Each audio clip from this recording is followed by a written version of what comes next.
Welcome to the Guam Chamber of Commerce Annual Economic Forecast event as part of the Chamber's Small Business Outreach Webinar Series. I'm David John. I'll be your moderator this morning.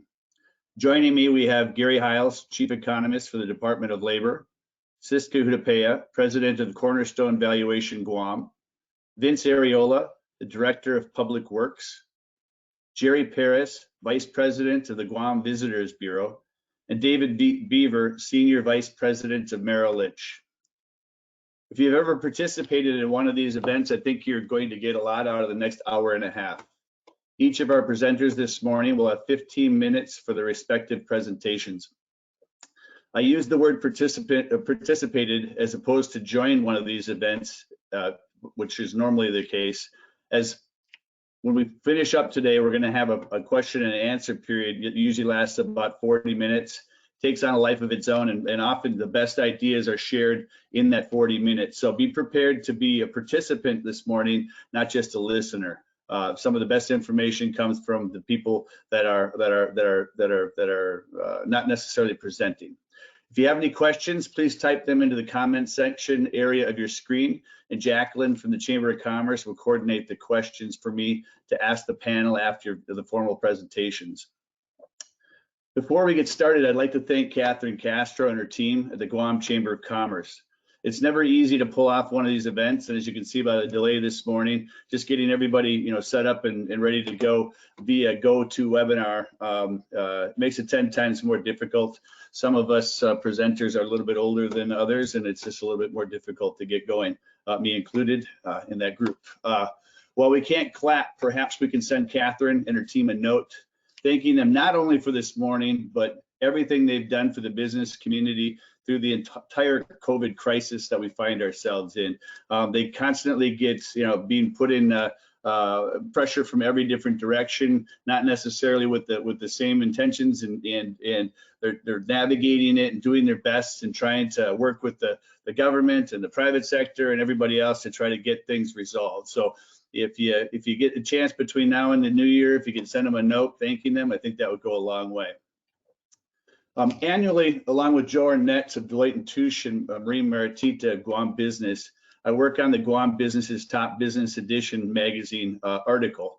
And to prepare for this, the three of us go out within the community, and typically we go face to face, which we did this year, which was nice, to meet with some of the top businesses within the community, get their input on things, as well as to take a survey. The key behind it is to get a sense for where the business community is going, what they see for next year, what obstacles they've had to overcome for the year. And obviously this one, was COVID was everything, the centerpiece of everything this year. Typically we go about things, and every industry has something different, but obviously COVID is the word this year. And with the exception of the construction industry, which Gary will cover later this morning, there was not a lot of good news for 2021, as you might imagine. While the federal stimulus funds, federal government spending to include port visits and exercises, as well as the local government's business grants have helped keep the economy going, stimulus and grants does not make for a healthy economy. In order to get our economy back on track, we need tourism, obviously. The problem is we are really limited in what we can do to get tourism back. For it to return, source markets need to make it easier for their citizens to return, and travelers need to feel safe. When we met with the businesses, the Omicron variant had not been found, and even with spiking hospital rates and vaccine requirements at restaurants, most businesses we spoke with believed 2022 would be better, and we would see not 2019 numbers, but some meaningful numbers within the first or second quarter of 2022. With the Omicron variant, this has changed the narrative, obviously. Jerry PEREZ will provide some insight from where GBB sitting on this and what their plans are with this new sideshow or sidetrack that we found ourselves in. For 30 years, I've been in Guam and been a member of the business community in the Chamber of Commerce in different roles within the government and community organizations. And over this period of time, there's been a lot of talk about diversifying our economy. We've seen starts and stops by the business community and the local government, as well as the urging from credit agency meetings and the federal government itself. But nothing's really come out of these discussions for one reason or another. This time, I think it might be different. The governor and the Chamber of Commerce are working jointly on the governor's diversification task force to include several sectors such as the shipyard, technology and cable landing stations, captive insurance, pharmaceuticals, and farming. What is different this time around is, one, the urgency to diversify. I think we've all seen that tourism is a wonderful industry to have for our economy, provides a nice lifestyle for you and I, but it's, you know, when we only have two legs to the stool, we're really putting ourselves in positions to have situations where our economy can go south in a hurry. The second thing is we've seen a cooperation from both the public and private sector with this diversification efforts.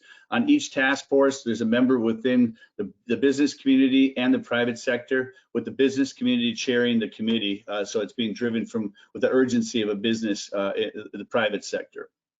And three, we actually have funding this time around. We've received a multi-million-dollar grant from the governor, with the money coming from the federal funds that were there for COVID. So the three things: urgency to diversify, cooperation from both public and private sector, as well as money on the table, puts us in a situation where diversification may be there for us this time around. And SISKA, who's co-chair of the effort, will speak a little bit later to this, if not in her formal presentation, maybe when we get to the question and answer period. I'm going to turn it over to the presenters now, but before I do, we all recognize this has been some very challenging times for our community. During times like this, it's easier to blame and split apart, but this only makes us weaker. We need to put public politics aside and continue to focus in on each other as we have been. Once we get through COVID, I'm confident, I don't know if the rest of you are, but I'm confident demand for travel in Asia will return, just like it has the rest of the world. And I truly believe that once tourism rebounds, along with the buildup that we find ourselves in, increased military presence in the region, and the island's diversification efforts, we actually might see some very bright times for Guam's economy. So without further ado, I'd first like to call on Gary Hiles, Chief Economist for the Department of Labor. Jerry's going to lay out a lot of metrics and data points for you that I hope can help your businesses, and point out where you can find these things on the web within the Department of Labor, as well as he's going to speak to what's going on with the buildup of the base construction projects over the next couple of years. So I'll turn it over to Gary at this point in time. Thank you all for joining us, and let's hope for a wonderful hour and a half.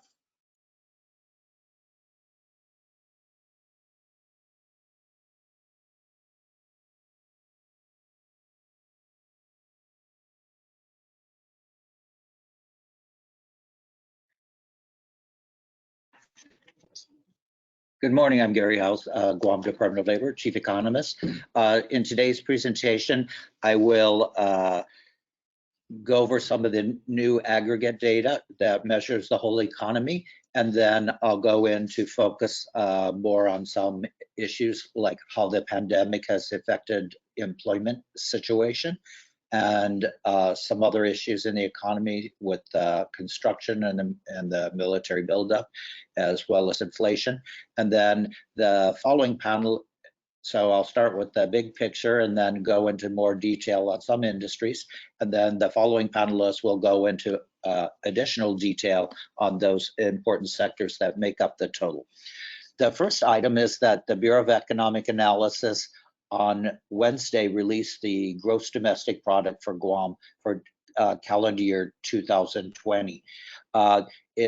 In 2020, we started experiencing the downturn due to COVID gradually in January and a little bit in February. And by the March 20th, the tourism industry was virtually shut down. So now we have measures of the impact on the entire economy for calendar year 2020. The real gross domestic product is gross domestic product adjusted for inflation, decreased 11.9% in 2020 after increasing 2.5% in 2019. According to the statistics released Wednesday by the U.S. Bureau of Economic Analysis, BEA. This is the largest increase I've ever seen in the GDP on Guam. Other areas, particularly small areas, have experienced larger decreases, but while it's the largest GDP decrease I've ever seen for Guam, it's also much smaller than could have been expected, based on the size of the contributions of the tourism industry to Guam, which by different measures account for somewhere around a third of the economy, depending if you include indirect or other contributions. So the fact that it only decreased 11.9% is pretty impressive because of the aggressive federal stimulus, both monetary and fiscal, that mitigated much of what otherwise would have been a decline in the economy that may have been 3 times as large. I need to see I can't see the bottom of the screen.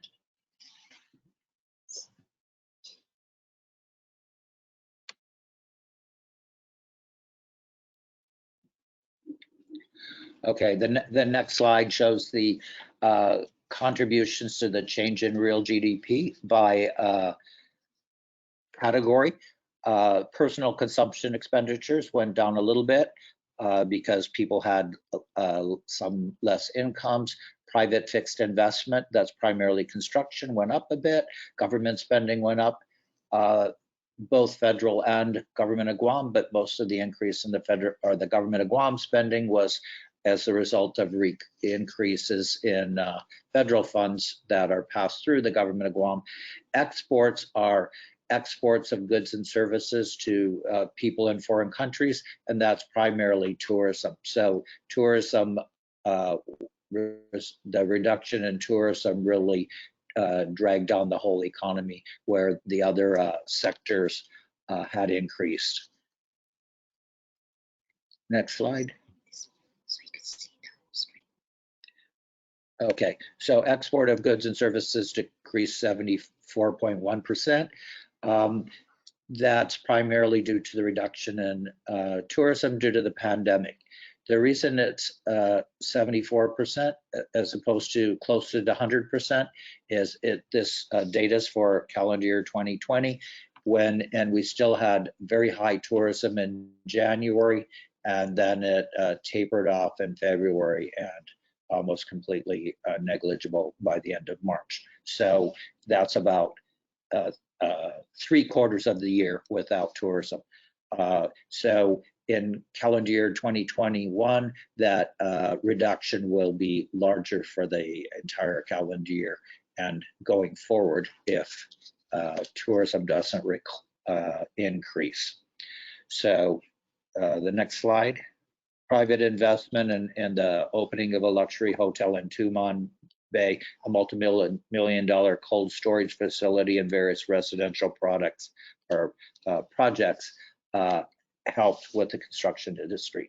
So looking at the real GDP adjusted for inflation, you can see that in 2020 it dipped to $4.984 billion. It's lower in real terms than we've seen in recent years. And you can see most of the reduction is due to the export goods and services, which are tourism. Next slide.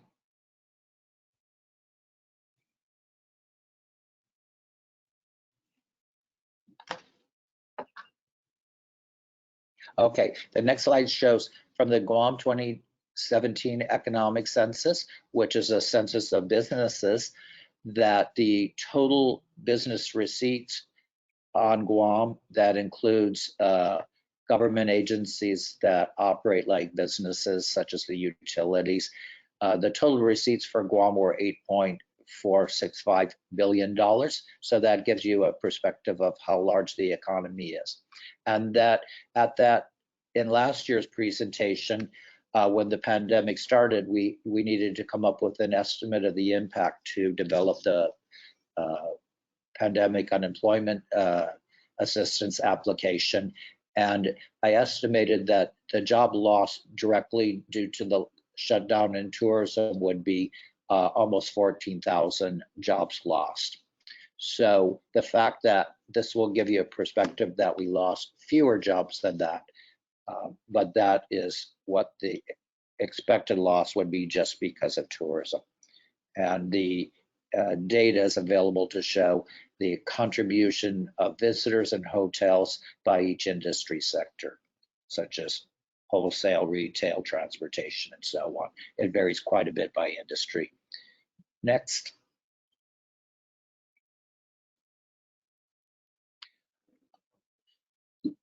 One of the biggest flows of funds into Guam is federal expenditures, some directly expended by the federal government and others through passing through the government of Guam, through grants and aids, and some of it going directly to individuals through various payments. If you look at the time series chart on federal expenditures, throughout recent history, total federal expenditures on Guam annually have been in the neighborhood of 1 billion or even less prior to these years. In 2019, it increased somewhat to almost 2 billion. And in 2020, last fiscal year, it increased largely due to the pandemic and somewhat due to the increased Department of Defense construction associated with the base realignment to 3.18 billion. And the fiscal year just ended September 30th. Federal expenditures and obligations increased to 4.83 billion, almost 5 billion. So federal expenditures and obligations in the last fiscal year are almost 5 times what they have been historically. When we look at this, this is not necessarily actual spending because it includes spending for payments like Social Security that went out during the and other payments that went out during the year, but it also includes obligations such as government military buildup contracts, which the money is committed, it will be spent on Guam, but that spending may carry over for a number of years. So this pretty much ensures that we'll have very substantial federal expenditures on the island over the next few years. Next. But I want to talk about that $4.83 billion. That is in the context of the numbers we've seen of the economic census and the GDP numbers. It's in the context of the economic census, the total receipts of all businesses were 8.465 billion. So this is nearly half of the total revenues of all businesses, including government agencies that operate like businesses. So it's a huge amount of money, the largest Guam has ever had, and in terms of obligations. Not all of that will be spent not all of it was actually spent in fiscal year 2021, but it's committed and it will be coming into the economy in the immediate years ahead. Next, yeah. And the breakdown of the expenditures, contracts are the largest, 1.7 billion. That's usually for construction contracts, grants to both individuals and government agencies, 1.6 billion, direct payments to primarily individuals such as Social Security and other direct payments, some loans and other financial assistance make up the balance. Next. So on our website at www.bls.guam.gov for the Department of Labor, Bureau of Labor Statistics, we created summary economic indicators. So these include employment. You can see employment in construction has increased by 12% 0.8% from the prior year, using annual numbers through March to March. Federal government declined slightly, and government of Guam employment declined slightly as well. Total private employment declined, and that's largely due to the impact of the pandemic. Weekly earnings for the March 20 to 21, March 20 was depressed because of the pandemics, and there's been somewhat of a recovery in March 21. So private and government of Guam earnings increased somewhat. The unemployment rate was fairly low as of March 2017, 4.3%, and then pre-pandemic in December 19, it was 6.1%. It jumped up to 16.5% and increased more to 19%, slightly above 19%, and then it began to decline. We'll see that more in another slide. Next slide. We also post on our website on the next page other economic indicators, which include gross domestic product. This on our website as of yesterday showed GDP through 2019. It's been updated, so if you go to our website or Bureau of Economic Analysis, you'll see the figures updated through 2020. We have construction is an important indicator of the economy going forward, particularly when we try to forecast the economy. That's very difficult to know all of the things that might happen in the coming year that would affect the economy. But construction is a fantastic leading indicator with the building permits, because if somebody gets a building permit, they have a financial commitment and a plan in place to proceed with building. And so that's a good, you see the starting of a construction, and that will continue in the year and years ahead. So the construction has two main data components. The building permits are for projects outside the military, that's private and government building primarily, and the DoD contracts are for contracts on base. And you can see that the total amount has varied over the years, but it is increased substantially in fiscal year 2021 compared to what it was in 2020. So the building and the DoD contract information provides us the best picture of what's going to happen in the immediate term. So the percentage change in the latest fiscal year just ended fiscal year 2021 compared to fiscal year 2020 was a 59.4% increase in the total value of the building permits and DoD construction contracts. So that gives us a pretty solid indication that construction will increase in fiscal year 2022. Tourism is down drastically, and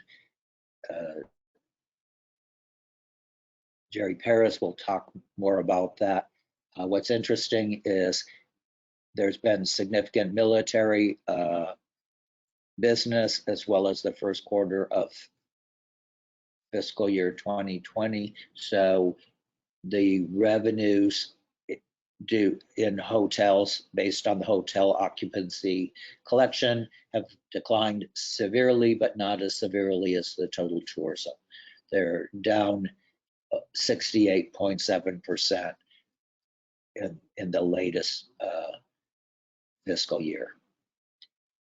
Federal expenditures, this chart shows the update through 2021 have again increased dramatically.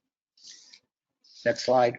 So that gives you an overall bird's eye view of the economy from the overall aggregate indicators. Next.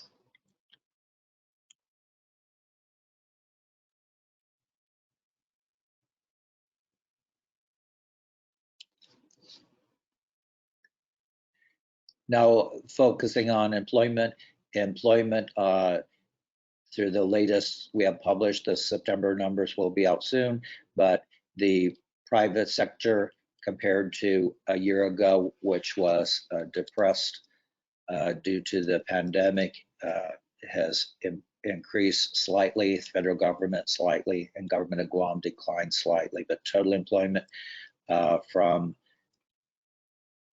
1 year ago is just up 0.1%.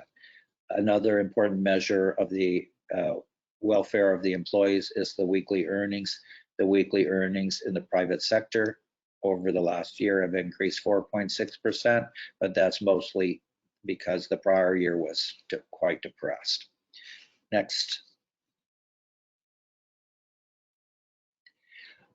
To get a better understanding of the impact of the pandemic on employment, we're looking at the private sector payroll and breakdown by industry.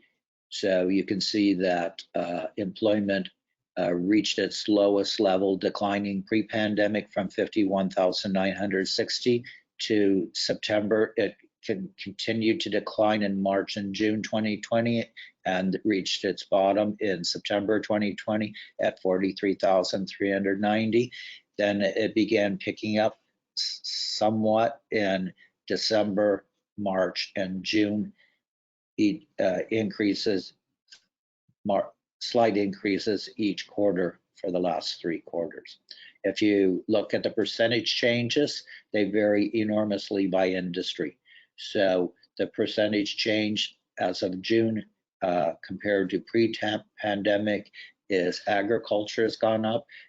That's mostly landscaping, and that includes military projects, not what people usually think of as agriculture, and veterinary services.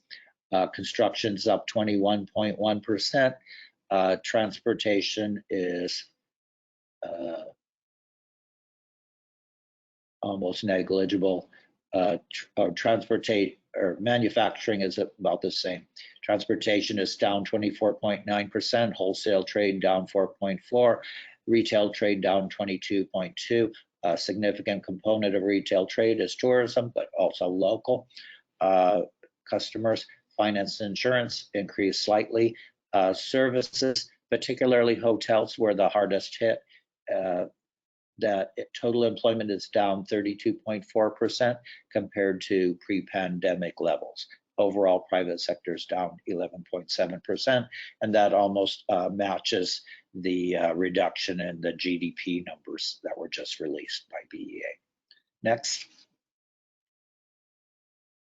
But employment is only part of the impact, the reduction in employment on the employees and a measure of the business activity. Another important measure is the hours worked and paid. The hours worked and paid has also declined very substantially due to the pandemic and has also become started to recover somewhat. Usually the first step is when the business declines is hours will be cut before employees will be released, and that's what's happened. And the employees that are continuing are in many cases working reduced hours. So you can see the industry that's hardest hit, construction is up, not surprisingly, but I've made 3 comparisons in percentages. One is from pre-pandemic December 2019 to September, the bottom, and it shows you that overall private sector declined weekly hours by 15%, and that's in addition to the decline in employment, so it's a cumulative effect. And the hardest hit was hotels. The hours of the people that were remaining declined 65%.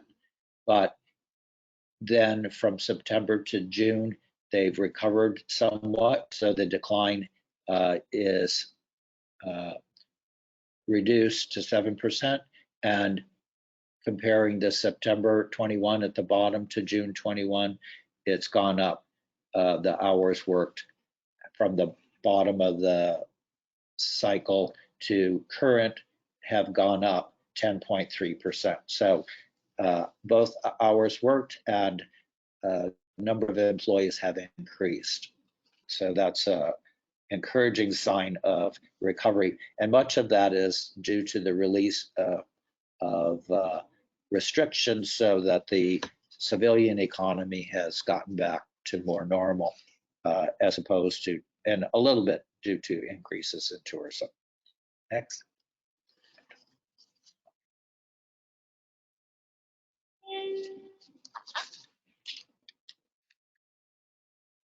Okay, let me just, okay, unemployment peaked at 19.4% and it's come down a little bit. Next.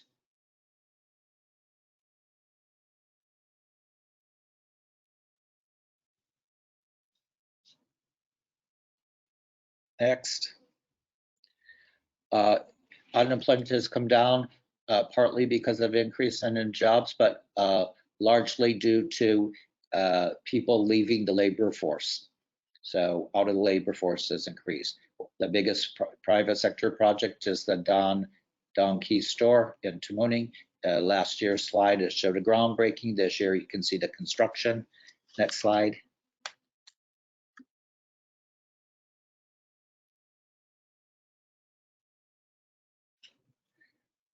The number of H2 workers, primarily for military projects, has gradually gone up, but not radically as has been forecast. Next.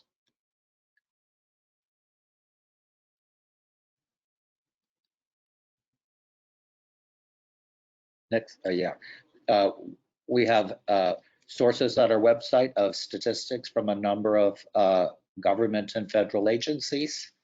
Next.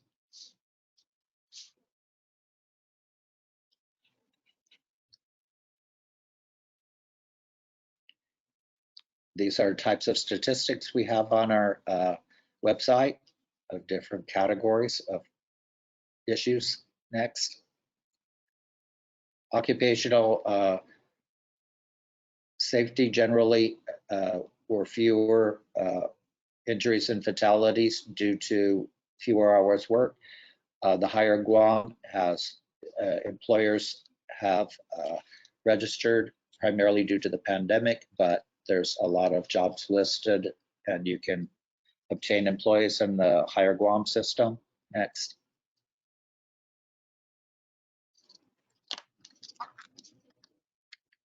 Next slide, please.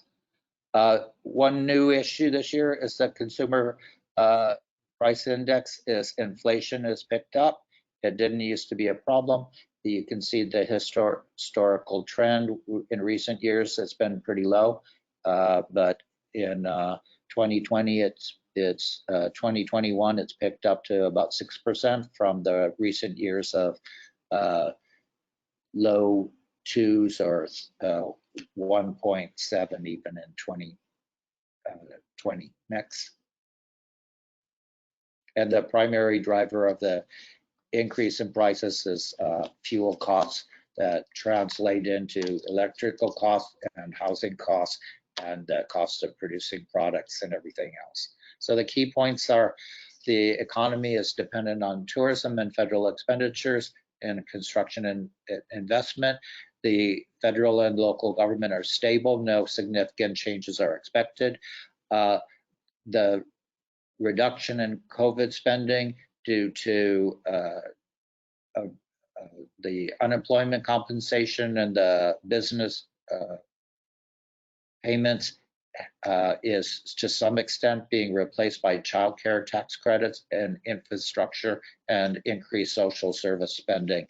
That and in addition to the numbers shown, that this does not include the infrastructure bill that was recently passed by Congress and the anticipated social infrastructure to be passed. So that could further increase federal spending. So many sectors of the economy should expand due to the increase in spending, but some sectors will still be impaired due to the loss of tourism. Thank you for the Chamber of Commerce, the U.S. Department of Labor, Employment and Training Administration, and Guam employers for participating in the surveys to make the data available. If you have any questions or comments, let me know. Thanks. Great, thanks, Gary. Mute your button there, Gary. Good. Okay. Sorry, everybody. That was great information as usual, Gary. And if you need, that was a lot of data thrown at you at one point in time. The website that Gary and his team put together is wonderful. It's used throughout GEDA and so forth. If you've never visited, give it a view, and Gary's usually there if you want to pick his mind. So again, thanks, Gary. Next up, we have SISKA HUTAPEA. SISKA is the president of Cornerstone Valuation Guam, Inc., and she's going to speak to us on what's going on in the real estate as well as local investment. So with that, I'll turn it over to you, SISKA.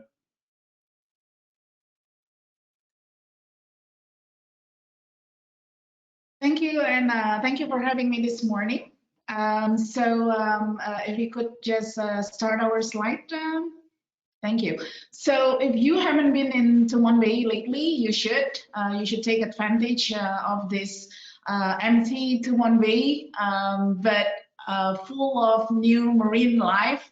I was there like 3 months ago, and there's 20 dolphins jumping up and down. So I highly recommend that you take advantage of this, which I believe won't last for long. So next slide. This morning, I'm going to talk about the 2021 Guam real estate, the real estate statistic, notable sales, lending activity, the COVID impact on Guam real estate. I'll talk a little bit about the COVID, the Asia and US real estate market and how it relates to Guam. And I'll close up with the 2022 real estate outlook. Next, please. So we work really hard. My staff, Kevin, Kim, worked last night to finalize the November so that we could produce the most recent statistic for you guys. And this year, 2021, is on the track to be the highest gross sales volume in real estate in over a decade. In 2016, we had $560 million in real estate sales volume, and that's because it includes the sale of the Westin, 125 million. But this year, the largest sales was only at 6.5 million. So there are a lot more transactions. Usually, it hovers around 1,000 to 1,300 per year. But this year we're going to be at around 1,700 transactions. So more smaller transaction. Buyers are typically a local or of island company that already has been established in Guam. So the total sales volume is on track to be almost $600 million, 53% increase compared to 2020. Of course, 2020 is dampened by the closure of due to the lockdown. DLM were closed. Department of Land Management that process all the recording of real estate sales were closed from March 16 all the way to late in May of last year. So the increase is partly because of the hold off in activity due to pandemic last year, but it also show the strong optimism from the real estate market participant about our future growth. We all know the short term is not going to be really pretty, but in general, market participants believe that there are a lot of potential in Guam, and hence all of this sales activity. Next, please. This is really alarming, the median price in single family dwelling. Over the last 4 years, we have experienced double-digit growth in median sales price. And that's not necessarily good for affordability. And it's, you know, in 2021, the median sales price is $380,000 for a single-family dwelling in Guam. That's an increase of 14% compared to 2020. And the past 4 years, like I said, has ranged from 11 to 14% on annual growth. Next, please. So last year, again, due to the closure of you know, government offices for a while, and the building permit for new residential was only at 143 permits and about 41 million in value. This year it increased, you know, it's more than double to 95 million total in value annualized, and 327 in number, which is slightly higher than the typical average in the last 30 years of about 300 per permit per year. And there are a couple of things why it increased substantially. First, the people who were going to build last year had to push it back to this year. And then the other thing too is because the median price is now at 380,000, you know, the smaller developer can start building again after stopping in 2019 and 2020 because it didn't make economic sense to build because of the high construction costs. Next.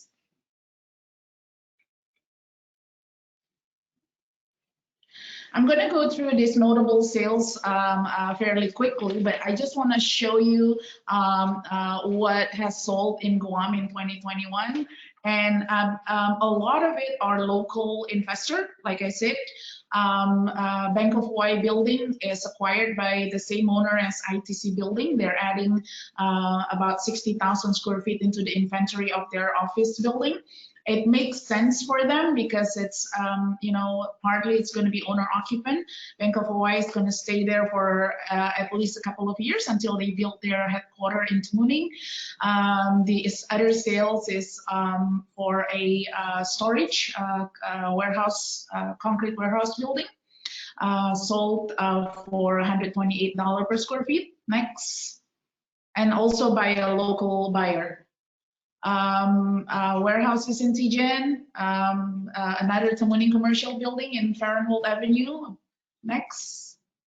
36 unit apartment building in Agaya, sold for 1.75 million. This is just closed in November. And then a single family dwelling that has housed a prominent doctor, a CEO of IT company, a CEO of a logistic company, and now acquired by a local businessman for almost 1.7 million. Next. This Tamuning beachfront land is one of the example of the pandemic taking its toll.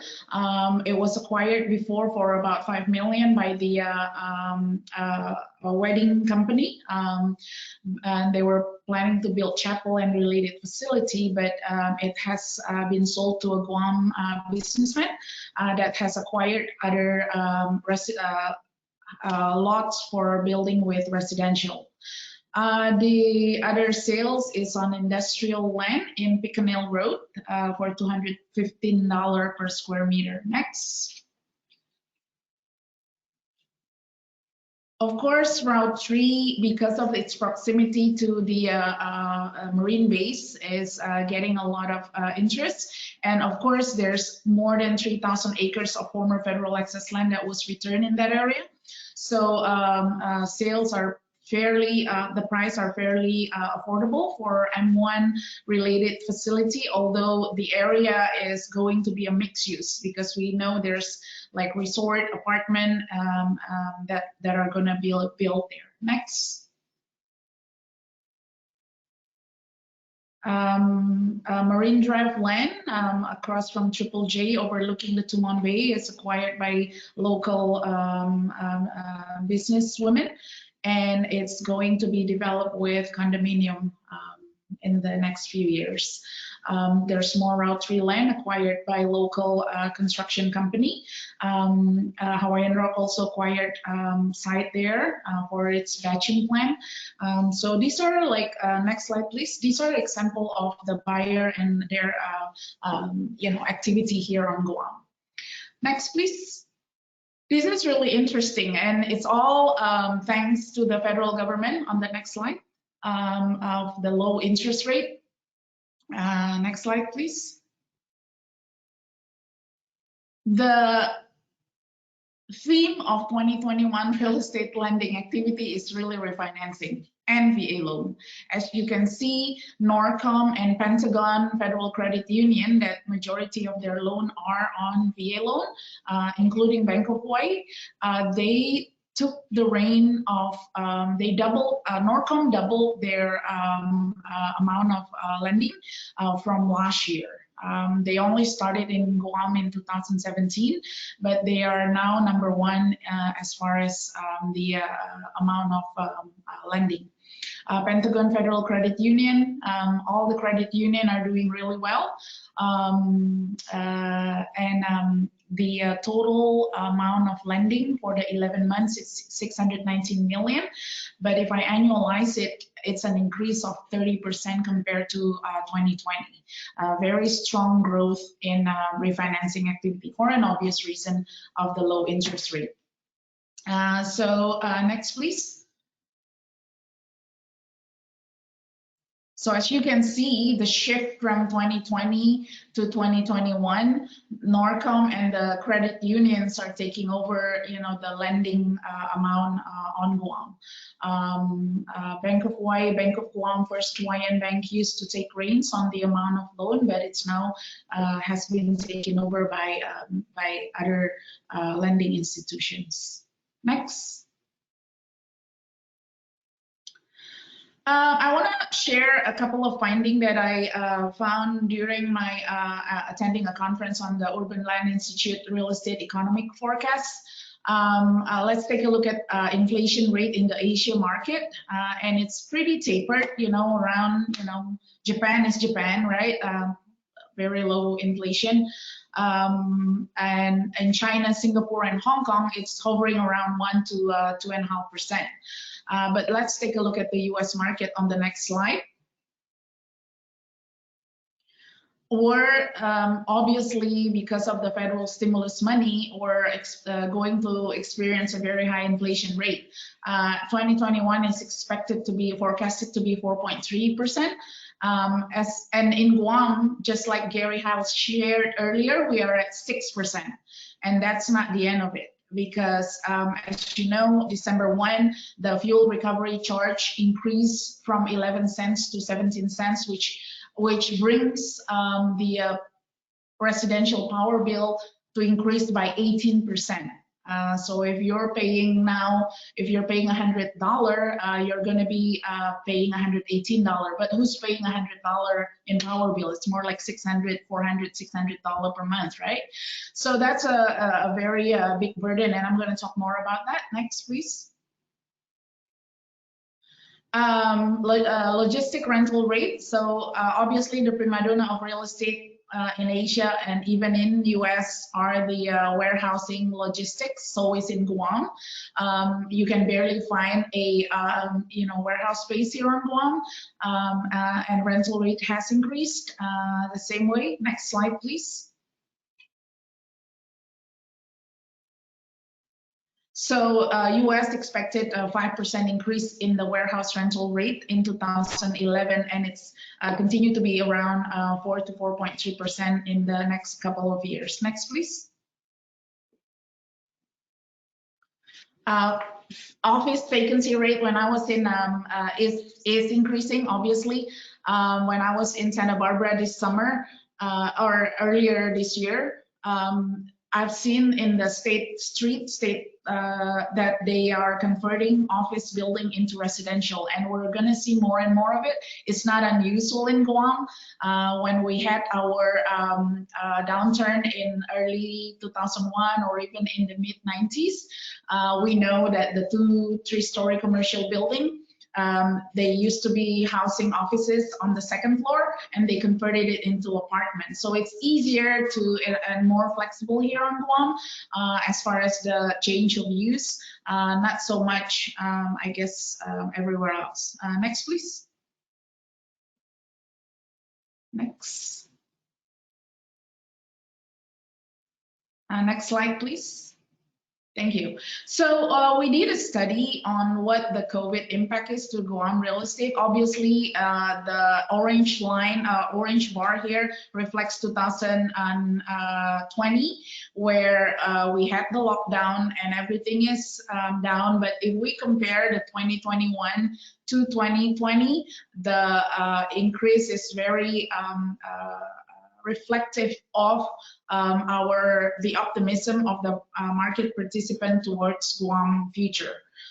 So if you can see all across the board, number of transactions increased significantly in 2021. One thing to note here is that the land transaction increased significantly because people are starting to plan for the future, acquiring land to plan for the future. Next, please. Same thing with median price. Land price went back and even surpassed the 2019. This is the median price for a typical half-acre lot in Guam. It was 65,000 last year. It's now 85,000. Next, please. There are a lot of developments in the pipeline. My buddy Dan Swavely is working on this Vista Del Mar. My other buddy Brent Weiss is working. Vista Del Mar is going to be a really huge project, almost $600 million. I won't be surprised if the ticket price is going to be higher. There are other major development that has started in Guam, and the price have doubled from when they started it because of this problem in the H2 worker. My other friend Brent is working on the former Royal Palm. They're planning to build the highest structure into one, and it's going to exceed the PIC. PIC is now the tallest at 32-story. And also the Guam Fiesta Resort that's going to be called rebrand into Guam Crown Plaza is scheduled to open in 2020. That's a $40 million renovation project right there. For the outlook, everyone knows that there is this possibility of strong possibility of increased interest rate.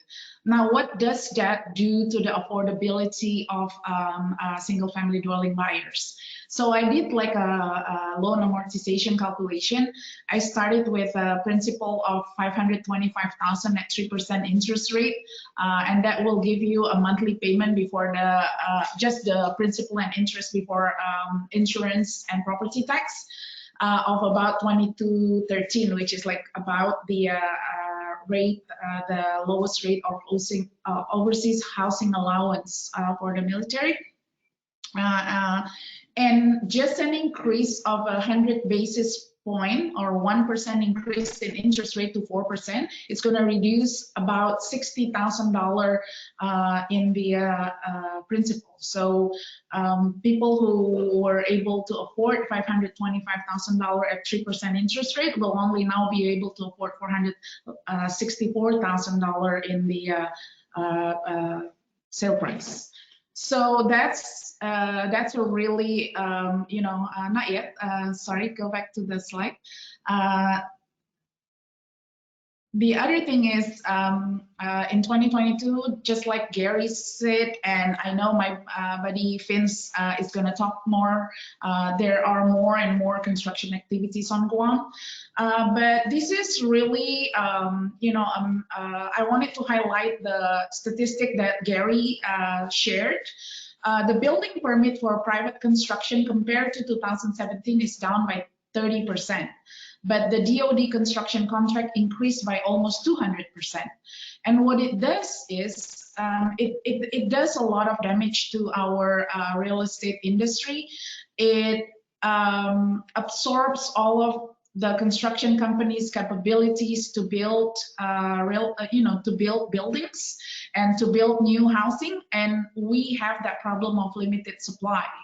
And I know I was speaking to Mr. Ho from Hortec last night, and he did say, hopefully in the month, we're going to hear good news about that the federal government is going to really let the outside of fence projects to be able to use H2 worker. And that's really, really helpful, because that will let up the pressure on the private construction activities.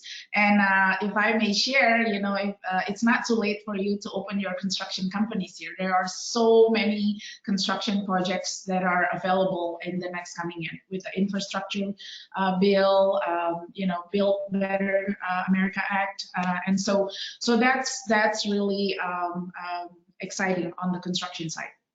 So I do hope the federal government will release that good news in a month, just like Mr. Ho referred to me last night.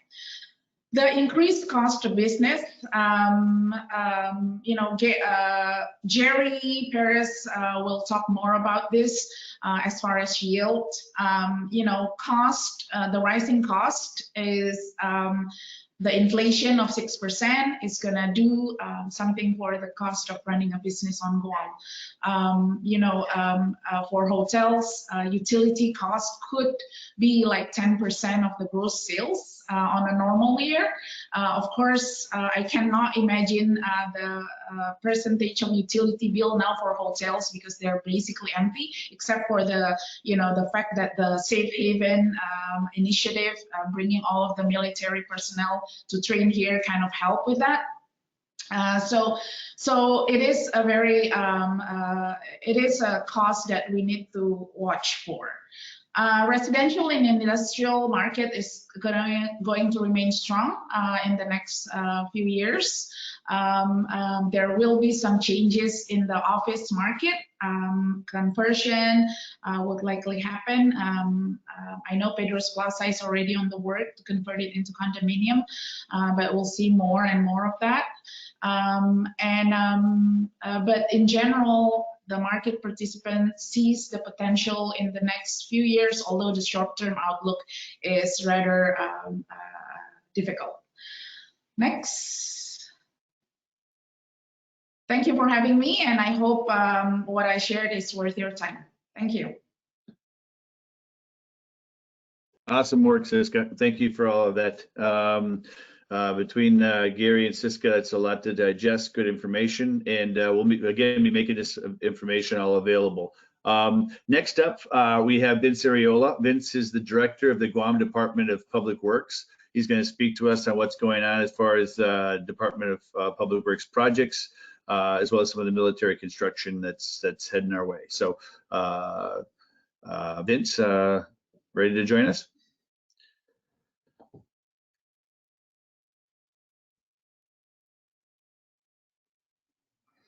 It's all yours. Good to go. Give us just a second here, just setting up, and then we'll get this show on the road here.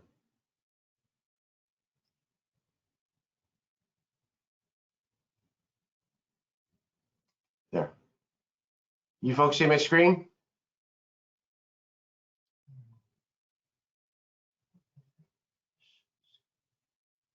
Vince, we do not see your screen. There it is. Got it? Need to make it whole though. Okay. Expand the screen. Okay,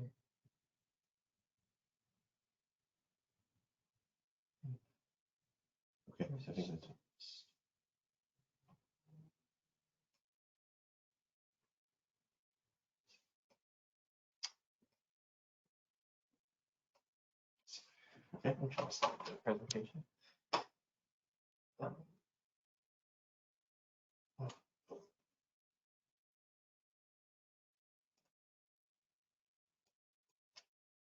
Just go to that and we'll take it from there. Okay. Okay. All right. Audio is good? Good. Okay, and you can see my screen. Ready? Confirm? Okay. Yes. Okay. Thank you very much. Glad to be here, and thank you very much to the Guam Chamber of Commerce for inviting me to participate in this 2022 economic forecast.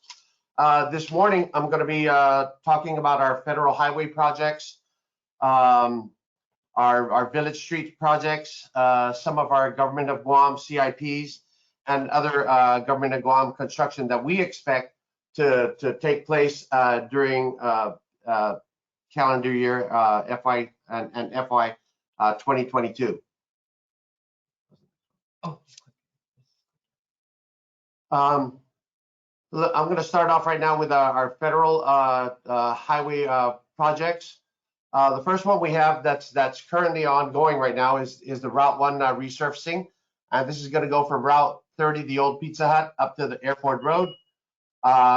They've already started construction on that. They're working on some of the storm drains, some of the manholes, but that's going to run all 7 lanes, northbound and southbound, including the center lane. It's about a little over a mile and a half.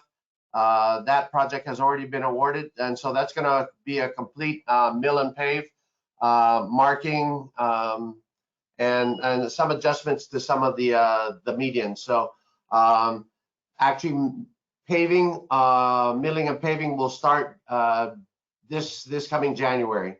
A little bit of a delay in terms of supplies with our contractor, but I think once January hits, you'll see some major construction going on with that area. And as you can see, these are just some photos of the scalding that you see on the pavement. A lot of the manholes that are not flush with the pavement, and so on and so forth. So that's going to be a nice stretch, and that's also going to include the intersection at ITC. We're also going to we've got the Route 28 reconstruction and rehab, and that's basically Waisangsong Road up in Dedido. That's been awarded as well. Construction will start probably in January. And again, that's going to be a complete reconstruction of the road to include swales and culverts and better drainage facilities within the area. And that'll go from Marine Drive all the way to Bumachatsu Street, which is that's a good about a mile and 1.3 miles long. This road hasn't been touched since it was probably first built, and so we put some funding into it, and it's a major access road that takes traffic off of Marine Drive to the north, further north of Dedido. As you can see, it'll also include some, like I said, some drainage issues that we plan to resolve as well. This is like one of my favorite construction projects that we've got going here. We had this bidded out a couple years ago, and we didn't get any takers, so we let it out again. We visited a lot of contractors to hopefully get their interest, and we had a couple contractors bid on this project. This is Route 5. This is the road leading to Naval Magazine. It's a 1.3 mile stretch. This is a major reconstruction and widening that'll include 10-foot shoulders as well, drainage issues hopefully resolved, and a really good base underneath. So this road it's horrendous, and the traffic on that has really picked up. We had hoped to get some funding from DOD, but that kind of fell through. So we threw in the money from our federal highway programs. Also on the board that we look for FY 2022 construction is going to be the Route 14 resurfacing. This is the Chalon San Antonio Road, and this will go from ITC. It'll go through the rotunda, the traffic circle there, and then all the way down to the Hilton Hotel. We bid this out 3 times for complete reconstruction. We didn't get any takers, so we basically just de-scoped this project to a simple mill and pave and full markings. So this is a long project, and again, it's going to be in the Tamuning area. It's long overdue. We've got some, it's not a smooth road at all. And you know, of course, our main issues here when we do our road projects is driver and passenger safety. So this will really bring the safety level of this route 30 up to speed. We also the traffic circle that we have up on the top of the hill, we're going to reconfigure that and redesign it so it actually works as a true traffic circle, and it's nonstop flow of traffic. We've got a bridge down in the Meleso area that we've got on tap for construction as well. We let that out for complete reconstruction twice, and we didn't get any takers. So we're just looking to get it shored, and hopefully that temporary shoring lasts for another 10 or 15 years, depending on. I think we've got a good design that'll allow us to get it to last that long with just shoring construction. We had brought it down to one lane for several months, and we did some construction work on it, but it needs a little bit more extensive work. So that's going to be out on our bids as well. We've got some safety improvements along Route 10. Route 10 is from the tri-intersection all the way to through Manilo and up to Chalampago. Safety improvements that are look to be constructed in FY22. This includes a traffic signal in front of between PEREZ and KFC. We've got we're going to do some section repaving, as you can see in this photo. We did something similar to that along Route 8, and that turned out to be really well. There's portions of the road that are still holding up real well, but there's portions for some unknown reason that have just failed, and they can be anywhere from 50 square feet to maybe 200 square feet. So we'll cut those out and get them repaved. This is our next project for reconstruction would be Route 14B. We put this into two phases. Initially, we had this going from the Hilton Hotel all the way up through. This is basically EPOW Road, from the Hilton Hotel all the way up to Marine Drive.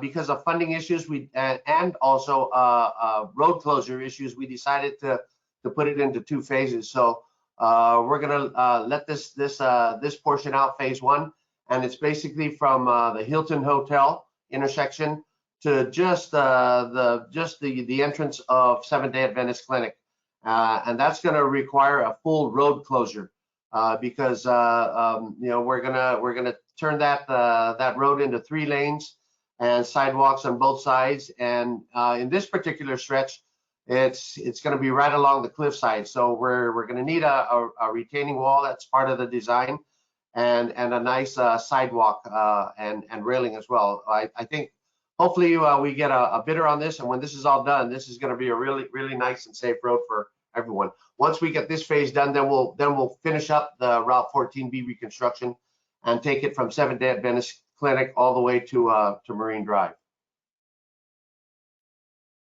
Yeah, that's the curved road that you see going down to the Hilton, and that's on your way up. So that'll be reconstructed, and full friction course will be part of the construction.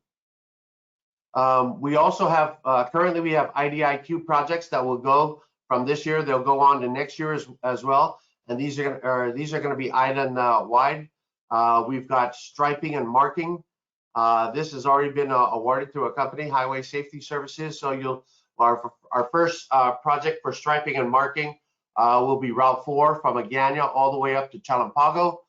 We hope to do Route 10 and then Route 8 after that as well. We've also got island-wide guardrail repair and replacement. I'm sure you folks have seen the guardrails and repair throughout the island. Some of them need some major repair and replacement. And then also just repaving of certain portions of the road, as I had mentioned there earlier, where we do say a 50 square foot or 100 square foot cutout, and we anchor that with concrete and then repave that. So that's already been done.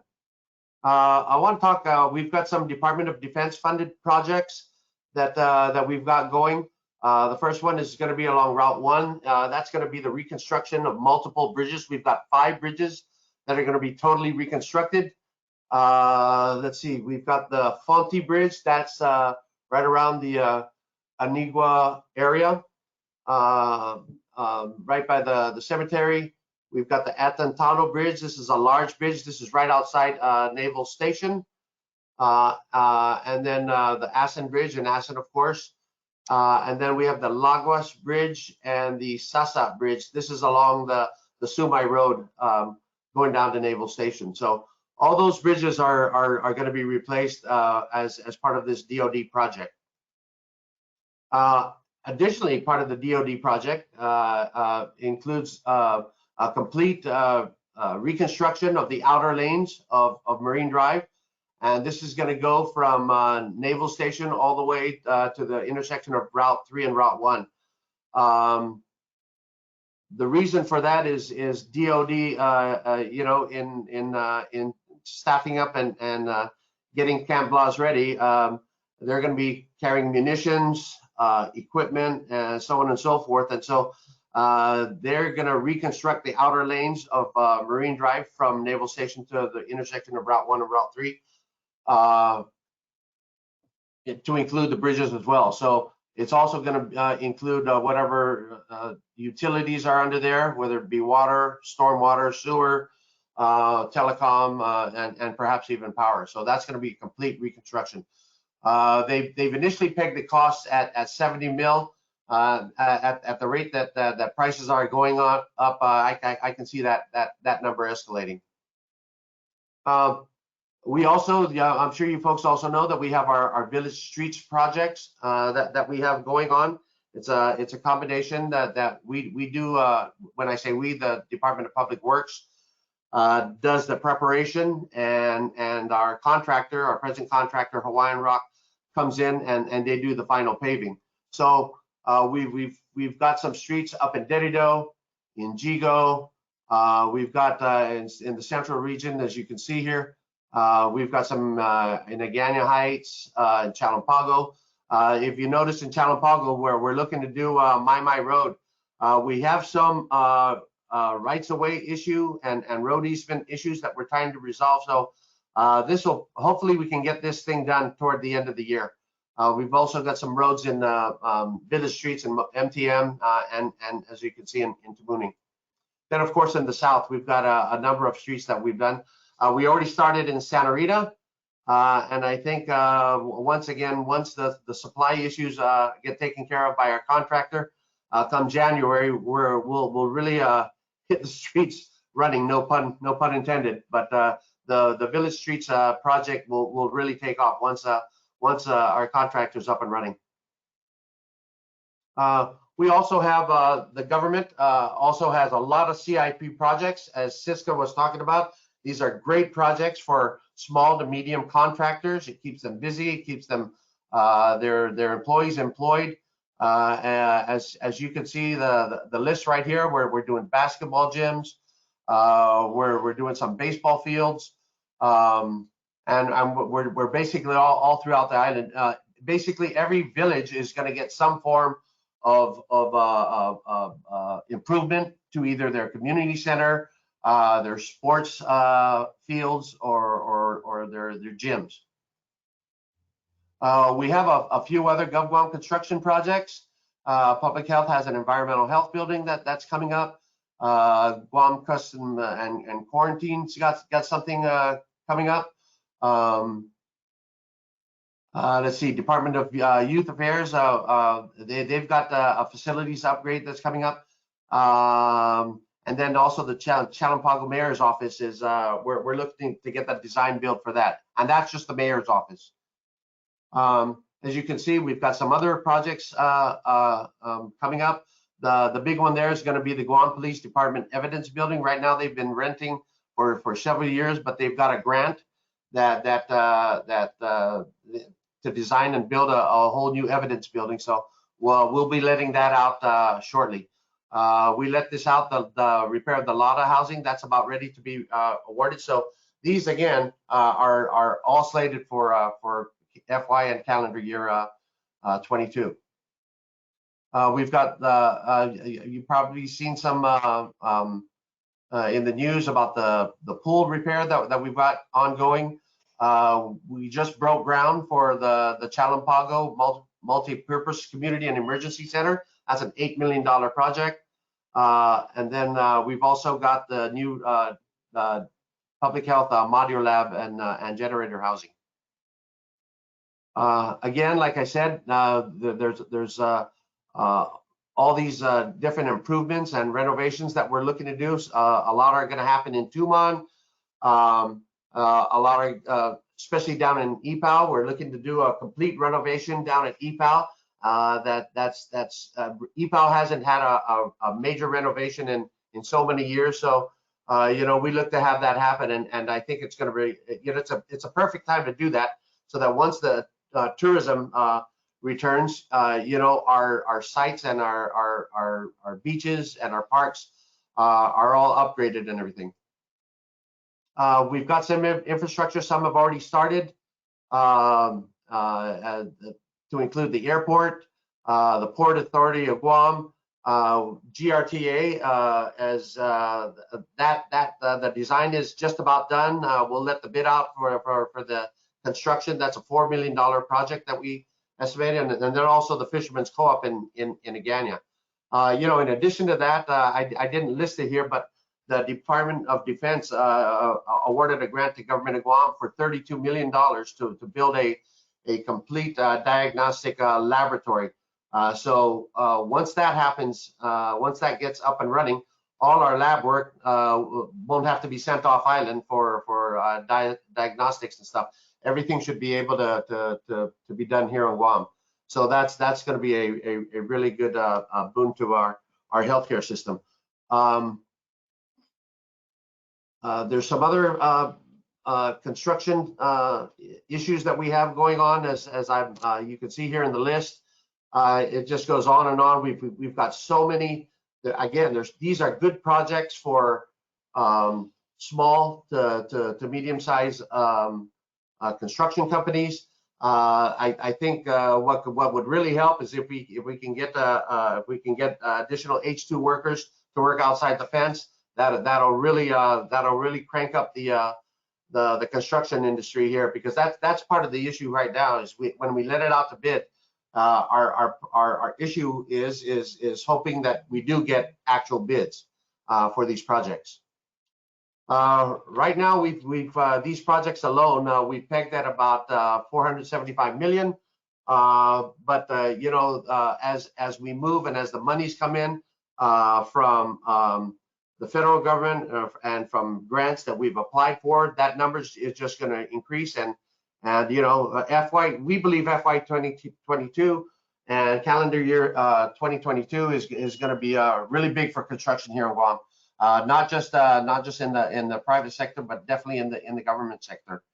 I just want to, before I end, I just wanted to mention to hopefully in line with that, I may have mentioned in some other forums that we are looking to upgrade our building permit process, an RFP to get the process online for owners, contractors, and government agencies. Our RFP for that should be out in the public hopefully early next year, and you know, that's going to really save time for both owners, contractors, and the government as well. So it'd be similar to the driver's license online application process, and if we can get that going, that's going to be a really big help to our constituents and the general public. That's all I have. Again, thank you very much on behalf of the Department of Public Works, Governor Lulian Guerrero and Lieutenant Governor Josh Tenorio. Thanks so much. Ready to take questions. Thanks, Vince. We're going to throw the questions off after Jerry and David do their presentation. So sit back and grab a cup of coffee. Thank you for that presentation. That's exciting stuff. Hopefully we can get these projects going and get our roads repaired. Jerry PEREZ is our next presenter this morning. Jerry is the Vice President of the Guam Visitors Bureau, and he's going to speak to us on tourism and where we're heading, and maybe give us an update on the new variant and what we should expect. Jerry, floor is yours. Okay, can you see the slide? Yep, we're good. Okay, so I'm gonna hang on a second. Let me get. Okay, just want to see. Okay, I got it. I know there's not much time left, David, so I'll just very quickly go through an overview summary of where we were, what we have really pretty much endured in the last couple of years, and a general outlook for 2022 and beyond in terms of our destination safety, our airlift and source markets, as well as some recovery issues of concern. So, as you know, I'll just very quickly do a recap and show that prior to COVID, we were actually trending for another record year in arrivals before the boom hit us, right? And so I wanted just to show that at the start of COVID, in our source markets, there have been a lot of restricted entries back and forth, and the 14-day quarantine at government mandated facilities in our source markets at customers' own expense basically shut down the overseas travel, and particularly the onerous testing requirements that have been imposed on returning Koreans, returning Japanese or Taiwanese or whatever. So the impact on arrivals, as you can see, I'm just going to go show you that we were trending for a record year again when the boom hit us, and we had a total decline of 53% in arrivals. And the only reason this is not worse is because we had such a robust first quarter of the fiscal year.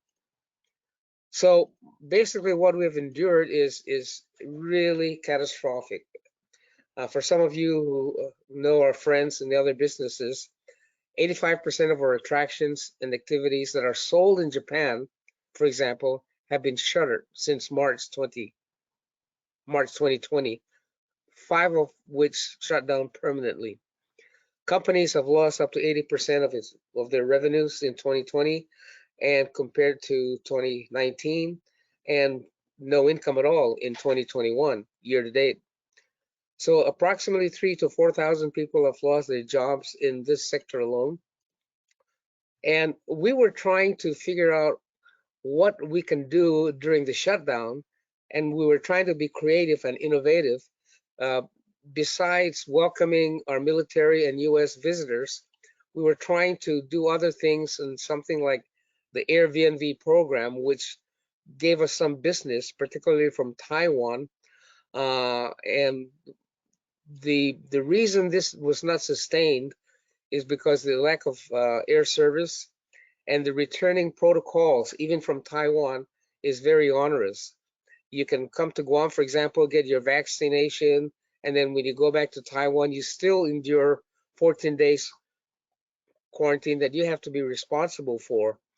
And so the other reason this really never expanded in the volume that we wanted was because we also had issues with US embassies giving visas.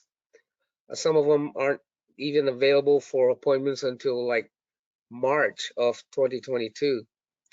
So we've kind of endured a lot of that. In the meantime, as you know, we were very, very aggressive in promoting vaccinations on Guam so that we make ourselves a safe destination.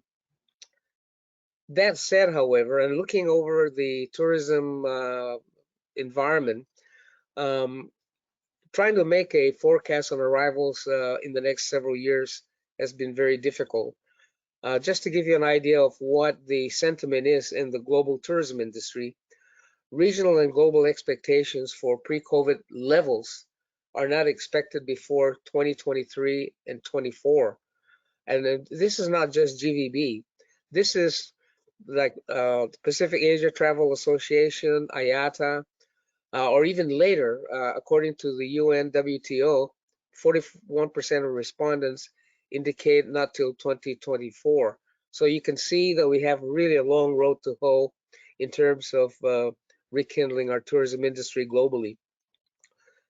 Travel recovery is impacted, of course, by the disparate factors on virus controls in the different countries, the level of vaccination uptake, the disparate travel protocols among countries, and even consumer sentiments and the persistence of different variants that continue to emerge, Delta being the latest, and more recently, Omicron. Overall, this has dampened basically demand because of lingering concerns on slow pandemic containment in some countries. And more importantly, consumer confidence has not been very healthy because of rising unemployment and business bankruptcies in our source markets. So job security is also a concern. And besides the fear of COVID when traveling, you can see why demand has kind of dampened in our source markets. So in trying to make a projection for 2022, this can be dicey, as you know, because it's always very difficult in an uncertain environment to make these predictions. It's hazardous at best, particularly in a COVID environment. And in consulting with various people in the industry, of course, there are many differing opinions, many different data points, many different perspectives. And so what we've tried to do is try to balance our spending plan by market among competing priorities, because depending on which market you're serving, they're all competing for the marketing dollars that are very limited to begin with. So marketing dollars is driven by opportunities in source markets. And so there's where you see the competitive juices flowing between people, even within the industry. At the same time, we've tried to use our committee structures from the different markets to vet, issues and opinions. And more importantly, we do a careful review by doing in-country research in Taiwan, in Korea, and Japan. We do this longitudinal in-country research just to give us snapshots, different points of time, and also get some feedback from our marketing reps and travel agent partners. So in 2021, for example, for the fiscal year, we originally forecasted about 200,000 arrivals, and the people that we have to deal with are not satisfied with that low number. Coming down from 1.6 million to 200,000 is unheard of. And so the board, after further review, increased the forecast to 250,000. By the time the Guam legislature reviewed our plans, the legislature increased the arrival estimates to 400,000. Now, I believe the reason they did this is because the number of visitors drive tourist attraction fund revenues. And I think the legislature appropriates against those revenues. And so with so many competing demands, I can see where there's a temptation to inflate arrivals. In our view, it's probably super inflated, but it is what it is. So midway through the year, around January or February of the fiscal year 2021, we actually did a complete review of where we are, and it turns out that the COVID impact was much more great than we had originally thought or anybody had thought.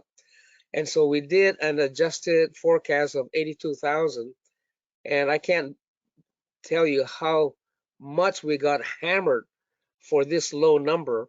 And I keep telling people, it isn't what we want it to be, it is what it is. So despite our lower adjusted forecast, we ended up with 61,000. So you can see that we're all over the board in terms of the forecast in a very unprecedented COVID environment. Now, the outlook for 2022 and beyond. The one thing we can say that is positive is that we are a safe destination. As you know, in the last year and a half, we've focused our attention on helping the government of Guam increase the level of vaccination so that we make ourselves a safe community and by extension, a safe destination. Almost 92% of all eligible people in Guam have been vaccinated. This is highest in this is higher than most places around the world, including the US. We also have a very robust COVID contact tracing and healthcare system in place on the island. And a lot of our businesses and public facilities observe hygiene safety protocols. And so the net result after all of this is, as you can see, as of December 1st, there were only 13 people in the hospitals, 0 pediatric admissions, 0 people in ICU, and no one on ventilators. As of today, this 13 is down to 11, and still no admissions of pediatrics, no ICU, and no ventilators. So we've done our job to the point where we're now at I guess our CAR score is like 0.6 or something like that. The other piece of good news is that our major source market, which is Japan and Korea, have really ramped up their vaccination rates, so that in Japan, for example, they're 77%, and in Korea, 80% has been vaccinated. So this is the pool of opportunity that we need to attract to Guam, because we don't want to be importing infected people either, right? And neither do they want to get infected when they go to destinations. I want you to keep Korea in mind, because Korea, in our view, is the most nimble response source market for us. We did our in-country survey, for example, in June of 2021, and more recently in September. And consumers surveyed at the time indicated that they will not travel outside the country for vacation until pandemic ends. In Japan, 73% had that sentiment. In Taiwan, 52%, and Korea, only 43%. By September, Japan is still pretty adverse to overseas travel, as well as Taiwan, but look at Korea. Fewer people surveyed would delay until pandemic ends. And then in June, only 19% surveyed plan to travel in the next year to 2 years. That was in June. By September this year, Japan and Taiwan were still pretty much close to that number, but Korea increased 27%. So that is basically what we've been saying for months, that Korea is the low-hanging fruit in terms of rekindling our tourism industry. And in fact, if you can look at the year-to-date figures just for the first 2 months of the fiscal year, if you look at Korea and Japan, you can see a tremendous increase. Of course, the US market continues to be a mainstay of our arrivals, as had been alluded to earlier by SISKA and Gary. So our conservative estimate for the fiscal year was 85,000, but with favorable conditions in the market, we have an optimistic estimate of 130,000. The feedback we've been getting from the industry, which tends to be a little bit more optimistic or quite a bit aggressive in their marketing, they're forecasting like 200,000 visitors. We believe, however, just among management, that the figure of 115 to 120,000 might be a more realistic estimate optimistically. And this is the breakdown. So this is the GVB conservative estimate of 85,000, our optimistic estimate of 130, and this is the industry feedback. And if you, both industry and us, you can see where it's backloaded because of a number of seats that are available in the market. Japan, for example, is still shut down. The only carrier flying to Japan is United. And so this is an issue that we need to deal with.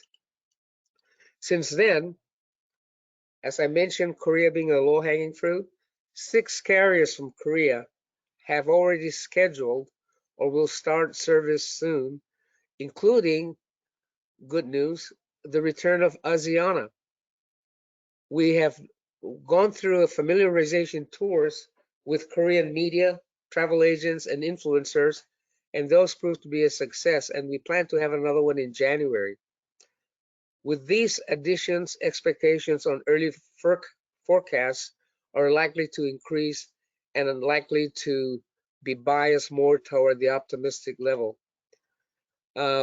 Just this last few days, we had a Guam Gulf Winter Familiarization Tour. We have 45 people from Korea, and they had a great experience here despite the rainy days a couple weeks ago from a nearby storm. The airlines, we've been getting positive feedback from all carriers that previously serviced Guam. From Taiwan, for example, the new airline Starlux and even EVA Air is reaching out and planning to schedule flights to Guam as soon as they get better conditions approved by the government in Taiwan because of their COVID condition. So we anticipate also new air service from Japan or renewed air service from Japan as the rate of inoculation in Japan continues to improve. In Korea, for example, if the airlines are able to maintain the announced schedule that they've already made for fiscal year 2022, they're forecasting 400,000 seats, basically ramping up in the third quarter of May, up to March and May rather. So at 400,000 seats, even with a 60% load factor, you can see that that would hit our optimistic level. We're obviously still a long way from the 2019 numbers, but you know, this is some positive development that we've needed for a long time. Now to this Omicron issue.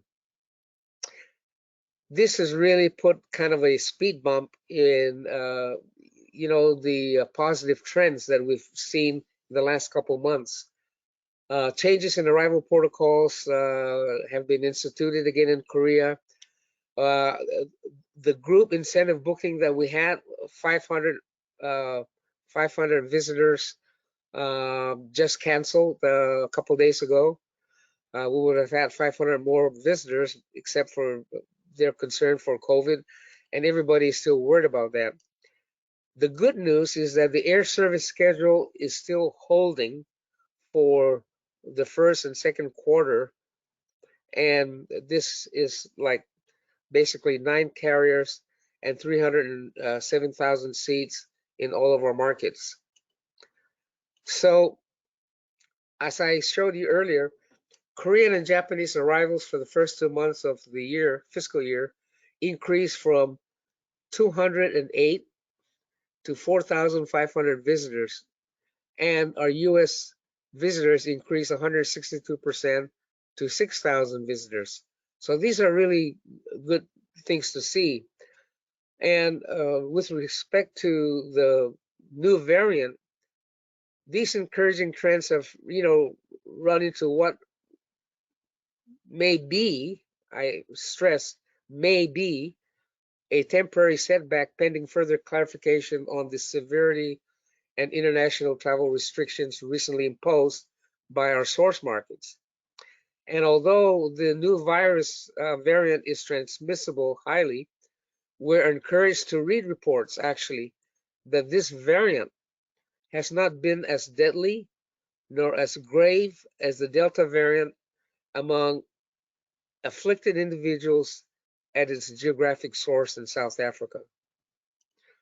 So the only thing we can do at this time is, number one, stay faithful to the current protocols that are in place on the island and continue to intensify the rate of inoculation beyond 91%. Number two, we are continuing to communicate social media and other means with our source markets to monitor and see if there are any changes in their restrictions, as well as continuing to communicate aspirational messages to them to come to Guam because we are a safe resort destination and we have different attractions and leisure activities that can meet their pent-up demand. Other than that, the best thing we can do is just wait to see what happens in the next week or two, and depending on the response from our source markets, respond to specific opportunities in alignment with what their policies are. And by specific opportunities, I bring the example of the PCR testing program that we have. We were faced, for example, with good opportunities to bring visitors from Korea, but the requirement in Korea is that even if they're vaccinated, on return, they need to have a negative PCR test. Well, what we've done is to make available free testing so that when they go back, they would be able to show a negative PCR test and remove that little barrier. And so that's what I mean by waiting to see what opportunities present itself from our source markets.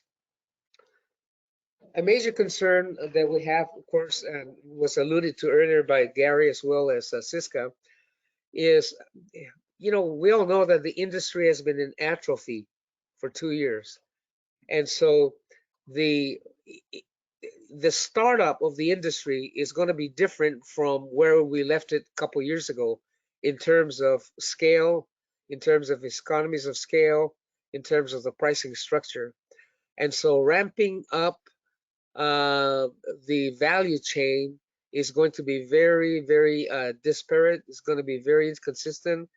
But the one thing that is an overarching concern is inflation rate and the pricing structure impact to our products. We all know whether it's fuel, food, wages. I mean, the federal minimum wage has gone up again soon. And it's important for us as we begin to recover to not really commoditize our destination by price wars, because nobody wins in a price war, and to try to avoid that situation where just to get business, you're giving away the store. So in the new paradigm, we need to really have a better understand of our product lineup, and we need to depart from a density-dependent pricing strategy to more a value-driven pricing strategy. When we speak about value-driven, we need to reflect the actual price based on the cost of the value that we're providing. So in terms of next steps, we really as a community need to understand better the cost of doing business on Guam in a different environment. So we need to have better market price alignment in order to have financial viability of our destination value chain. And so we and the Bureau are exploring including maybe an element of this study as we update our satellite accounting study on the impact of tourism. We need to better understand the true value cost of option tours, for example, the transportation, entertainment, retail, and restaurant product pricing. So we're looking forward to try to get a better understanding on that and share with the business community. So I tried to get that all in 15 minutes, David, so I think I'm pretty close. That's my presentation. Thank you so much, Jerry. David had to log off, so I am it, and I'm happy to present our next speaker.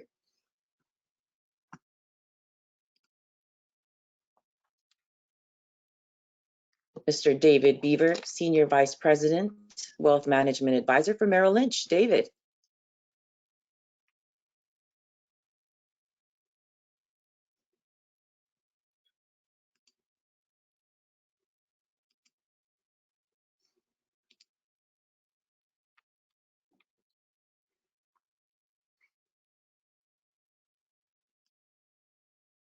David, we can't hear you. Let me try this again here. There you go. Can you hear me now? I hope so. I'll start out again. Thank you. I'll keep my comments a bit brief, but it's always interesting and difficult to come in after such great presenters. And Mr. ARRIOLA, I was glad to hear that, or glad to see that my village road is on your list. So so it makes me feel better going into 2022. Just a few brief comments from Bank of America Merrill Lynch's global economist, Ethan Harris. We started 2021 with coming into the 2021 with the theory of COVID and its cure. We were expecting COVID cases to weigh on growth, but for growth to heat up as vaccines rolled out, and that seems to have been pretty much the case. As supply constraints ease, inflation will fall even as growth accelerates. That's the summary for the next couple of years. As well, we expect the U.S. will resume its role as an engine of global growth, while China is going to be a bit of a laggard. The main risk that we're looking at is inflation doesn't come down as much as expected. This may trigger a classic policy-driven recession. And so as we were developing this, the global economy was already starting to rebound from the Delta shock. Coming months, we've seen a gradual easing of supply constraints, workers returning to the overall job market, and the production of key components picking up as transportation bottlenecks eased.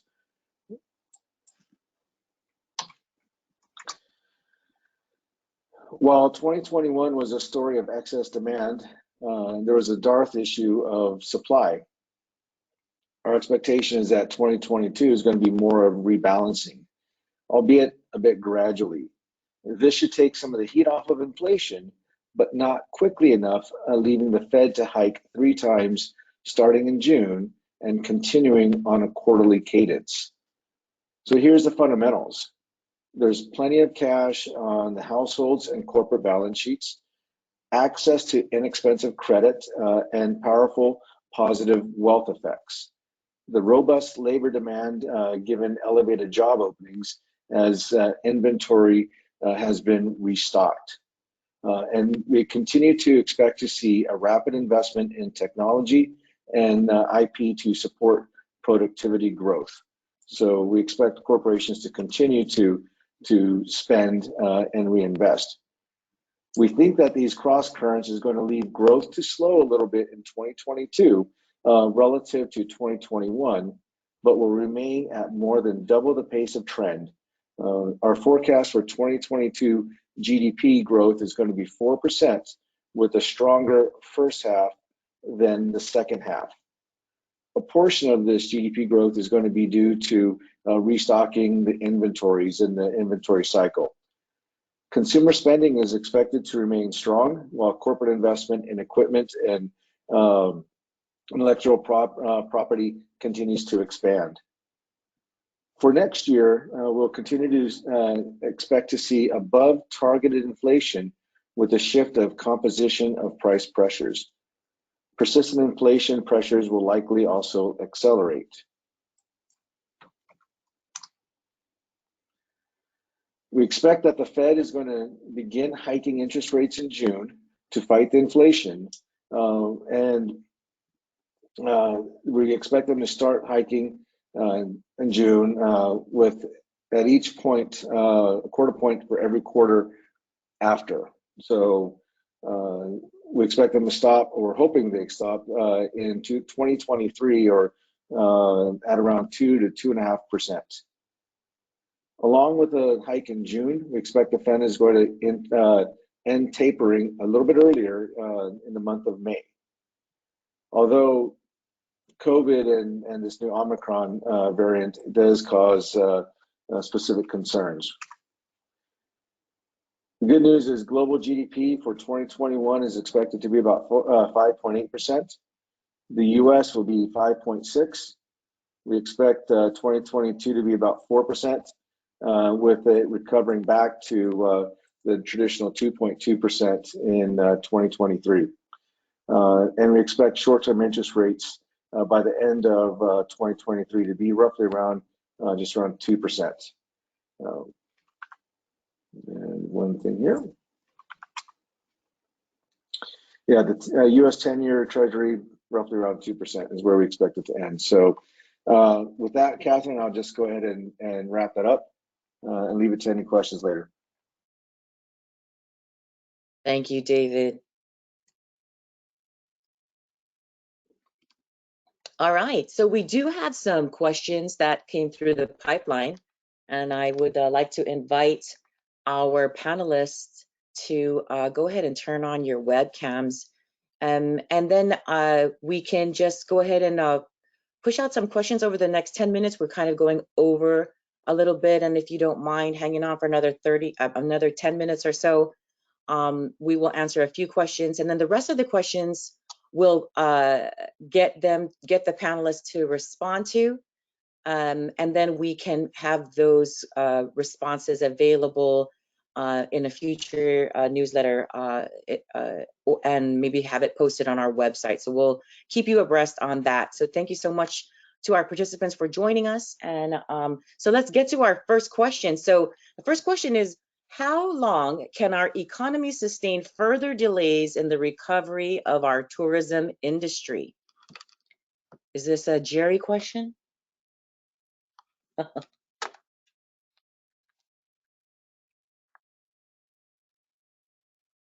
Is Jerry online?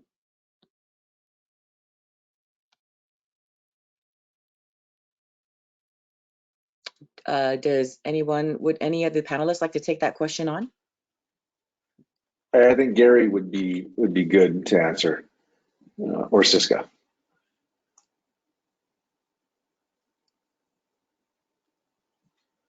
Okay, we're going to unmute you, SISKA. Go ahead. As I noted in the end of my presentation, we've already seen some business closures, as Jerry also noticed, are noted in his presentation, that the longer this depressed tourism situation goes on, that we will lose additional businesses and additional employees will find other jobs or leave the island. So that will make it harder to rebuild the industry as key current businesses may have closed permanently and key employees will have left. So hopefully things will recover sooner rather than later, because the longer this goes on, and of course the government assistance, like with the payroll protection and GEDA as a program to help businesses, will make businesses and employees able to hold on a little bit longer. But there's the longer it goes on, the more difficult it will be. Yeah, And different businesses will have different times when they'll run out of funds. I totally agree with Gary's sentiment. You know, the market participant that I talk to typically say about 12 to 18 months is when the tourism industry, but of course, you know, there's always this new variant. Like Jerry said, it's as good as, you know, anybody's guess what's going to happen. But the construction industry is strong. As you can see on Gary's number, you know, the construction industry add a lot of jobs. How long can we last? You know, the government stimulus is going to help, but you know, as long as I talk to my lender clients and suggested them to support the businesses. If we could just last the next 12 to 18 months, I think we're going to be okay. But it is going to be a tough short-term outlook. Thank you, SISKA. There's another question here for SISKA. What effect will the anticipated financing interest increase have on possible foreclosures?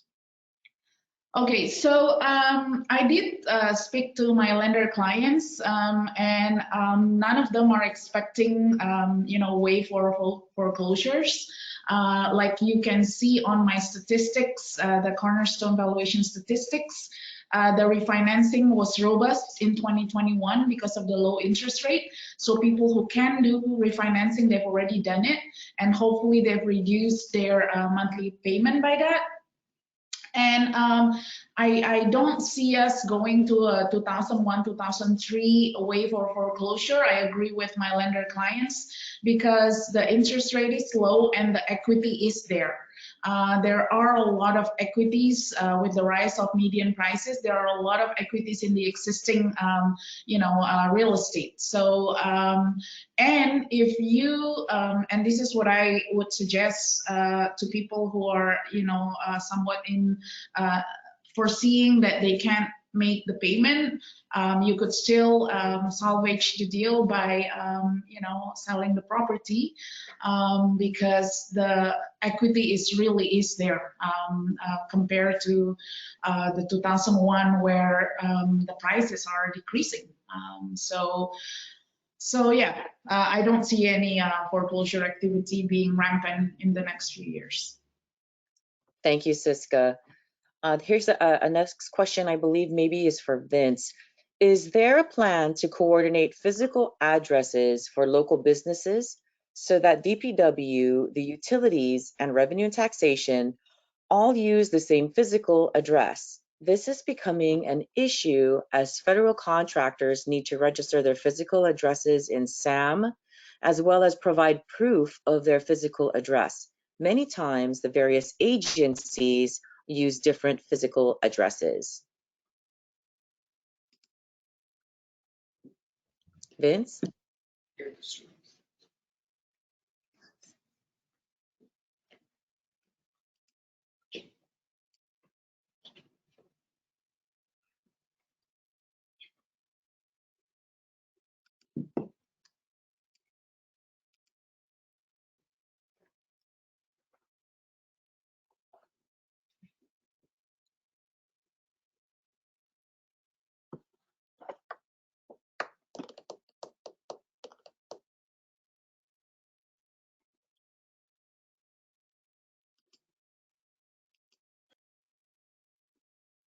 You might need to repeat your question, Catherine. I'm trying to send Vince an unmute request. There he There is. you go. Hi, can you hear me, Kat? Yes, thanks, Okay, Vince. well, I'm sorry, what was the question? Sure. Is there a plan to coordinate physical addresses for local businesses so that DPW, the utilities, and rev and tax all use the same physical address? So that DPW, we've been trying to work on this one system. Gosh, I just forget the name offhand, but we're trying to work on this system that would do just that. Because right now, I think there's so many entities that just have different that use different addresses to include the utilities, the cable company, ourselves, and things of that nature. But it's a long-term process that we're looking at. For the most part, we control the residential addresses here at DPW through our permit system.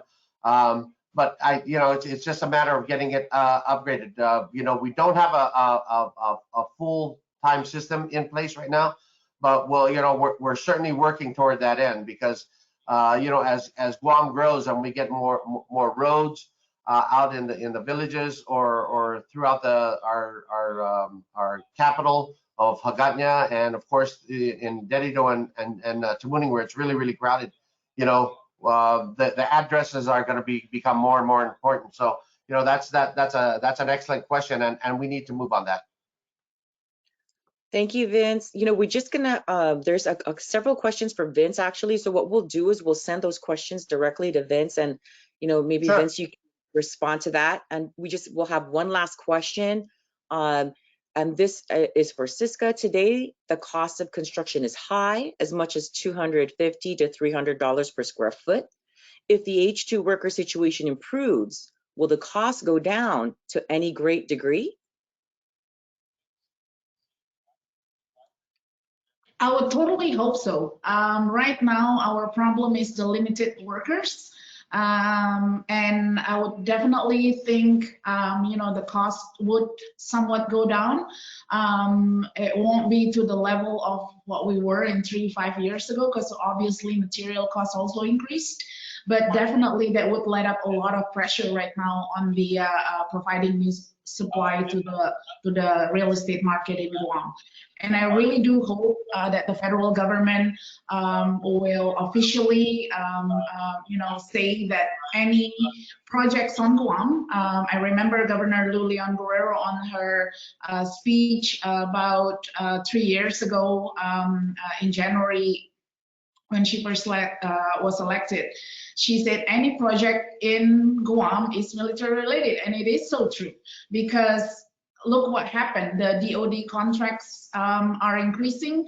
The private construction contract is decreasing in building permit value, just like Gary Hiles' number shows. And it because we're an island. Everything is correlated here. We need the federal government to let the H2 worker be available for the off the fence, outside the fence projects, and that would really help the housing situation on Guam. And other, there are a lot of small business owners that are already planning to build. I know from the hotel industry, there are a lot of investors that are willing to build. It's a great time. It's a good time to take advantage of the downside of the non-existence of tourism. We can revamp our infrastructure, tourism infrastructure, but we can't do it without the workers. Thank you, SISKA. And on this note, I wanted to thank everybody. Thank you to all of our presenters, Gary Hiles, SISKA HUTAPEA, Vince Arriola, Jerry Perez, David Beaver, and David John, our moderator. Thank you so much. This was a terrific event. There's so much information to digest. And I think that, obviously the key is to hang in there, stay optimistic. And, we will continue to do that. So again, thank you so much. Have a wonderful rest of your day. And we look forward to seeing everybody again on the next webinar series. Thank you and take care.